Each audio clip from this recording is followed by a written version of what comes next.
Et à force de politiques médicales qui ont été de mauvaises politiques, on s'est retrouvé avec un hôpital malade et une médecine moribonde. Donc il faut sortir de ça, mais pour sortir de ça, ça veut dire qu'il va falloir beaucoup d'argent et beaucoup de volonté. Ouais, vous l'avez dit, on a beaucoup parlé de l'hôpital depuis des années et on a totalement oublié la médecine de ville et c'est ainsi que lentement celle-ci s'est dégradée et on se retrouve aujourd'hui avec une médecine de ville qui est moribonde. Je rappelle, on a perdu 10 000 médecins généralistes par exemple en 10 ans, soit 1000 par an. Et ça va continuer pendant encore 10 à 15 ans. Et on n'a pas un Français qui n'a pas de difficultés pour avoir un rendez-vous avec des spécialistes. Donc on voit bien que l'état est grave et qu'il va falloir maintenant essayer de construire ensemble et de réparer. C'est à ça que s'attaque le CNR. Alors on n'est pas naïf non plus. On espère que ça va donner des choses, mais on va regarder ça et travailler pour essayer de pousser nos idées et de faire que vraiment on reconnaisse enfin cette médecine libérale. Après, docteur, quand même, j'ai envie de vous dire, franchement, ça y est, on sait quoi. On sait les problèmes, on en parle depuis longtemps. Les déserts médicaux, c'est vraiment un sujet, alors en tout cas sur RMC, honnêtement, dont on parle depuis très longtemps. Tout le monde nous alerte au 32-16. Régulièrement, on entend les témoignages sur ces gens qui cherchent à trouver un médecin et qui n'en trouvent pas. Et d'ailleurs, les déserts médicaux, bien au-delà de la question de la ruralité, c'est devenu une question qui touche absolument tous les milieux, que ce soit les milieux ruraux ou urbains. Donc, docteur, j'ai envie de vous dire, Jérôme Marty, pourquoi est-ce qu'on continue à se concerter, à se parler? Est-ce que maintenant, il n'est pas temps d'agir? Il est plus que temps d'agir. Le problème, c'est qu'on a été victime d'un certain dogmatisme depuis 30 ans qui a visé à dire que la médecine libérale, c'était mal, que le paiement à l'acte, c'était mal.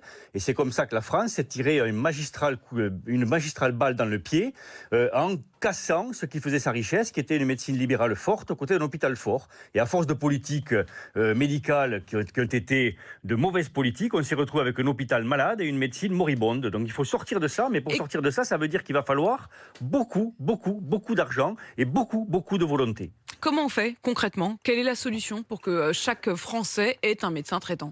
D'abord, on écoute. Ça, c'est le but du CNR. On écoute et on essaye de voir les différences qu'il peut y avoir entre les différents territoires parce qu'il n'y a pas un seul désert qui ressemble à notre désert. Ça, c'est la première chose. Et ensuite, on construit avec les professionnels du soin. On les a mis de côté depuis des années. Il va falloir maintenant quand même s'apercevoir que les vrais experts du soin, c'est eux. Et que donc, il faut les écouter aussi et construire avec ces corps intermédiaires que sont les représentants de la profession, qui sont les syndicats. Enfin là, vous me parlez méthode, hein. Vous ne parlez pas solution. Méthode, oui. Bah oui, mais bon, est-ce que ça, est-ce qu'on n'est pas au moment où il faut trouver des solutions maintenant? Mais solutions, Apolline, comme je vous disais, d'abord, il va falloir beaucoup d'argent. On a des professions qui ont des actes... Mais qu'est-ce qu'on fait avec cet argent? On fait quoi? Si on avait de l'argent, alors on va remettre les choses autrement. Jérôme Marty, imaginez, on a de l'argent. On fait quoi pour que ça marche? On revoit toute la nomenclature et la hauteur des actes. On a des tarifs qui n'ont pas été réévalués depuis des années. En euros constants, on a les mêmes tarifs qu'en 2002.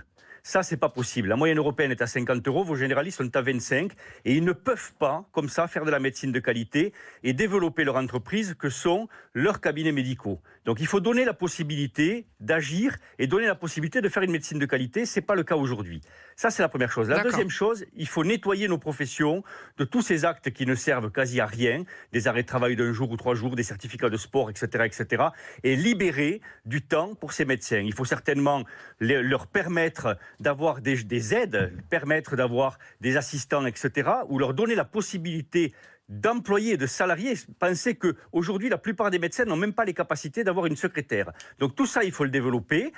Et ensuite, je vous dis, c'est regarder un petit peu chaque spécificité de chaque territoire. Parce que le politique, dans son simplisme, pense qu'il n'y a qu'un désert, alors que vous l'avez très justement dit, aujourd'hui, le désert, c'est partout, et le premier désert, c'est l'Île-de-France. Merci, docteur Jérôme Marty, donc président de l'Union française pour une médecine libre et qui participe à ce CNR, Conseil national de la refondation. Si j'ai bien compris, il y a 2 axes de solution: mieux rémunérer les actes et puis libérer du temps pour que les médecins puissent accueillir davantage de patients, faire un peu moins d'administratif, un peu plus de santé.